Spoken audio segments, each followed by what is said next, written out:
Rapaziada, se liga nesse... Rapaziada, olha esse vídeo aqui. Renan Santos no segundo turno, nova pesquisa eleitoral, surpreende, pode mudar tudo. Uma conversazinha aqui, né, no Flow News, eu vou comentar aqui com vocês. Vi que vocês gostaram do vídeo que eu comentei sobre o Renan, né? Então eu, como eu não sou trouxa, vou fazer outro, né? Tem algum idiota aqui? Não tem, né? Sou eleitor do Lula, por acaso? Bora ver esse vídeo aqui, ver se a gente consegue extrair alguma coisinha aqui, né? Like, se inscreva, tamo junto, vambora. No primeiro turno, nessa pesquisa, e no segundo turno, ele está empatando com o Flávio e com o Zema. Saíram várias pesquisas, né? Mas basicamente aí, na média, tá o... Quem tá empatando com o Flávio com o quê? No primeiro turno, nessa pesquisa, e no segundo turno, ele está empatando com o Flávio e com o Zema. Saíram várias pesquisas, né? Mas basicamente aí, na média, tá o Flávio e o Zema empate técnico com o Lula no segundo turno. A diferença do Lula pro Flávio tem variado, fica um pouquinho menor, já que o Flávio tem o sobrenome Bolsonaro, é mais conhecido nacionalmente do que os governadores e outros candidatos. E o Romeu Zema tá em empate técnico com uma desvantagem numérica um pouquinho maior. Mas assim, tem pesquisa que ficou 1 ponto de diferença do Lula pro Flávio e 4 do Lula pro Zema. 4 é 2, né, é 2 para cima, 2 para baixo, que tá tudo dentro da margem de erro, que muitas vezes é 2 pontos, são 2 pontos, 3 pontos, etc. E na pesquisa Atlas Intel, né?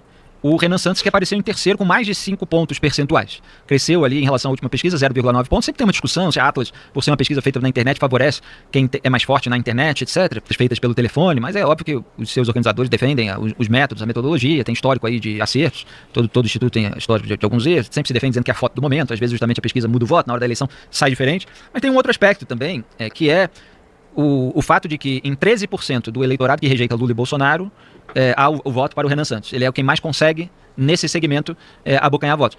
E ele é quem... Cara, isso é muito louco, mano.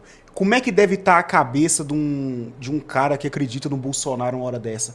Porque o Bolsonaro tentou tirar voto... Caraca, o ventilador ligado, deve estar um chiado nesse microfone, peraí. O Bolsonaro tentou tirar voto do Lula, né, no Nordeste em 22, não conseguiu. E agora vê um cara que, tipo assim, até ontem era ninguém, né, que é o Renan... Nunca foi vereador e consegue tirar votos do Lula e do Bolsonaro com muita facilidade.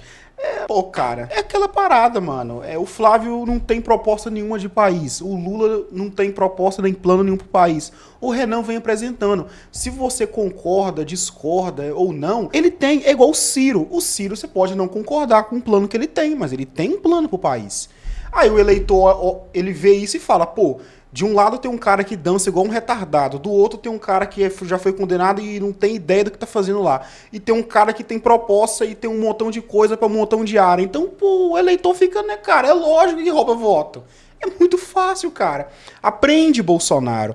Não é ficar falando que você aumentou o Bolsa Família no Nordeste, que você levou água pro Nordeste, ou ficar falando que você é filho do Bill. Entendeu? Que a sua mulher é filha de nordestino. Não é assim que você tira voto de petista. É com proposta séria, sólida. No fim do dia, o cara, ele não tá querendo saber de como é que você vai acabar com o comunismo. O cara quer saber como é que você vai ir no mercado e comprar 1 quilo de carne mais barato.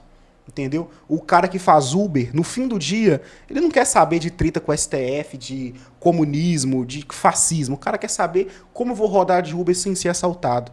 No fim do dia, o cara quer saber de propostas reais pro país. É isso. Sem essa briga de eu vou livrar o Brasil do comunismo. Dane-se, cara. Na moral, dane-se, tá ligado? Faz a campanha, mas critica os dois lados ao mesmo tempo. O Zema se voltou contra o STF, mas obviamente não critica o bolsonarismo ali de frente. O Caiado no máximo fala ali que o Flávio não tem experiência mesmo assim. Ele é louco de criticar o bolsonarismo e perder voto. Sim, usa geralmente o nome do Flávio direto para fazer uma crítica assim mais incisiva. Mas são todos ali satélites do bolsonarismo, esperando a família Bolsonaro cair de Maduro ou formar uma chapa, sendo vice, etc. Então, assim, o discurso diferente do Renan Santos pode ter feito ele subir uns pontinhos nessa pesquisa específica. Não sei se isso vai ser mantido nas outras. E o Zema tenta capitalizar em cima, vamos dizer assim, sem dizer isso sou eu que estou dizendo na análise, do rabo preso, do Lula e do Flávio, com um monte de gente, incluindo eles próprios. Porque eles não fazem críticas incisivas aos ministros do STF. É claro que a família Bolsonaro faz exclusivamente, na prática, ao Alexandre de Moraes, e mesmo assim o Flávio teve reunião com o Moraes outro dia, para zelar ali pelo alívio na prisão do pai, que foi para domicílio. O Flávio Bolsonaro não fala nada, né, de ministro do STF, né? Na verdade, ele fala que o brigo com o Supremo agora não é muito bom, né? Aí alguns bolsonaristas mais ferrenhos falam que tá certo, né? Que não pode arrumar briga com o STF agora, porque senão pode fazer mal pra campanha dele, né? Com certeza. Auxiliar. Com certeza é por causa disso, sim. tá? Não é porque ele tem rabo preso com a STF, não. É por causa disso. Senão vai fazer mal pra campanha dele. E o Lula, pelo de frente, faz mais críticas ao André Mendonça. Então, assim, cada lado tem um ministro que critica, mas o centrão do STF, que tem muito poder e que garante blindagem geral, etc., eles não batem de frente. Quem tá batendo é o Romeu Zema. Então, ele subiu aí em algumas pesquisas, em outras tá aparecendo, até nessa, como a da Atlas, abaixo do Renan Santos. Então, o Renan tá com mais de 5, o Zema apareceu ali com 3,1, se eu não me engano. Mas na projeção de segundo turno, tem esse empate técnico com o Lula. Desculpa, rapaziada, tá parando demais, mas esse assunto é muito legal. Porque o Zema, com essa briga dele com o STF, né, essa briga dele com o STF, não ajuda ele em nada, né? Porque o eleitor de direita que gosta do Zema vai olhar pra isso e falar: nossa, Zema, legal, hein? Vou votar no Flávio agora. Dane-se, tá ligado? Se exploda que você tá fazendo vídeo de intocáveis aí. Não vai adiantar nada, tanto que a gente viu na pesquisa, né? Ele viralizou pra caramba aí e não subiu nas pesquisas, porque os caras vão olhar e falar: nossa, Zema, que legal. Vou votar no Flávio. Dane-se, né? A sua briga com o STF aí. Doideira, né, rapaziada? Então, assim, há candidatos competitivos contra o Lula, mas que são prejudicados pela presença de um integrante da família Bolsonaro que é muito conhecida nacionalmente. Então, no primeiro turno, eles não conseguem chegar perto do Flávio. A questão é que eles precisariam chegar rápido aí, pelo menos nos primeiros meses de campanha, porque ainda não começou oficialmente, né? Aos 10 pontos, porque 10 você fala, pô, talvez possa subir. E aí, eventualmente, começar a migrar o voto útil. O sujeito que vota de nariz tapado no Flávio para derrotar o Lula, se ele sentir que tem outro candidato capaz de derrotar o Lula, ele pode migrar. E vice-versa, embora não haja muita alternativa no campo da esquerda. Na última pesquisa, Quaest, realmente, o povo tem que ver viabilidade no Renan pra votar nele, né? Muita gente não entende isso, que colocar o Flávio lá é a mesma coisa que nada, né? Melhor deixar o PT, porque a gente viu no pele da misoginia lá, né? Chegou um projeto da esquerda, o Flávio foi lá e votou a favor. Ou seja, ele não é oposição a nada, então dane-se quem tá na presidência, tá ligado? Se esse lixo que eu vou colocar lá, ele não tem peito pra vetar um projeto, pra votar contra um projeto da esquerda, por que eu vou colocar esse cara lá então? Mas o povo não entende, né? Acha que é a mesma coisa, tá bom? É a mesma coisa. O Flávio entra lá, ele não vai arrumar briga nenhuma com a STF, nenhuma com a esquerda, não vai acontecer nada, tá? Nada. Vai ser a mesma coisa de ter um governo de esquerda lá. A mesma coisa. Você tinha lá os números de Lula, Flávio e tal, mas tinha um dado ali que eu achei que eu considero que é muito importante, além da questão de avaliação de governo. E, quer dizer, o Lula precisa ter uma melhoria muito clara na aprovação, ele precisa ser mais bem aprovado e menos rejeitado. Exato. Por sua atuação de governo, né? Para isso se refletir na intenção de voto. Mas a pesquisa quase mostrava que 62% dos eleitores admitem a possibilidade de mudar de voto. Ou seja, na prática, o que a gente vê isso é bizarro. Esses números que mostram o que está na frente. O Flávio não convenceu ainda todo o campo da direita. Isso é claro. Claro como a luz do dia. Numa projeção de segundo turno, fulano tem nesse momento o melhor resultado, o outro tem pior resultado.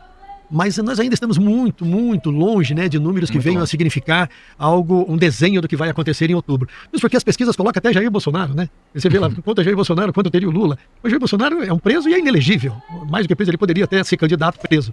Mas ele é inelegível. Então, enfim, tem tanta gente aí se apresentando como pré-candidato à presidência que nós também não sabemos se todos ficarão, né? Depois você vai ter as convenções mesmo. Elas sim vão dizer quais são os que estarão. Não vai. O Zema mesmo vai ser um que não vai. O Augusto Cury, o Aldo Rebelo já teve conversas aí, né, que tá querendo tirar, que o partido tá querendo tirar a candidatura dele. Então, não vai. Não vai. Não, na urna eleitoral. E aí virar a campanha, que aí é outra. Se caiu, se brasileiro tiver aí, assim, não pode falar de ladrão, você não cai. O STF tá na área, travou, a live caiu. Gilmar Toffoli, Xandão em ação. Pois é, a lista de suspeitos para censurar esse programa é enorme, né? A gente já falou de tanta gente aqui. Mas você estava falando que o Eduardo Bolsonaro... Exato, eu estava falando sobre os propagandistas de cada lado, né? Aqueles que fazem campanha, propaganda política ideológica, que não estão analisando os fatos objetivos, separando propaganda, que estão disseminando narrativas para que o grupo dele chegue ao poder, né? Não é o objetivo de descrever a realidade, para que todas as pessoas tenham os elementos para fazer os seus próprios juízos, como é próprio de uma atividade jornalística, analítica. Não, são aqueles que estão emplacando narrativas, às vezes tentando manchar com mentiras, pessoas que estão fazendo um trabalho sério para que o seu grupo chegue ao poder. Estou dizendo que essas pessoas, elas perceberam que o Eduardo está lá nos Estados Unidos, que não vai voltar tão cedo, que Jair Bolsonaro está em prisão domiciliar e que precisam trabalhar pela campanha do Flávio Bolsonaro. E algumas dessas pessoas têm a noção de que muitas vezes o Eduardo e o Carlos atrapalham. E eles, eventualmente, estão baixando o teto eleitoral do Flávio com essas posturas mais radicalizadas, mais beligerantes, etc. Então, essas pessoas que adularam a família toda durante muito tempo e tal, estão falando, peraí, Eduardo, peraí, cara, assim, olha, tá atrapalhando e tal. Então, eu acompanho, monitoro tudo isso no X, assim como eu monitoro os blogueiros sujos, petistas, etc, que já estão aí há bastante tempo, e eu já expus, e já me atacaram, já estive na lista, né, do que eles publicaram na época, dos comunicadores que eram os inimigos da paz, já tive aí de todos os lados, sendo alvo de processo de todos os lados. Oxe, acabou o vídeo do nada. Mas é isso aí, rapaziada. O que você achou disso daqui? Você concorda com tudo isso? Deixa nos comentários aí e nos aguarde até o próximo vídeo. Tchau.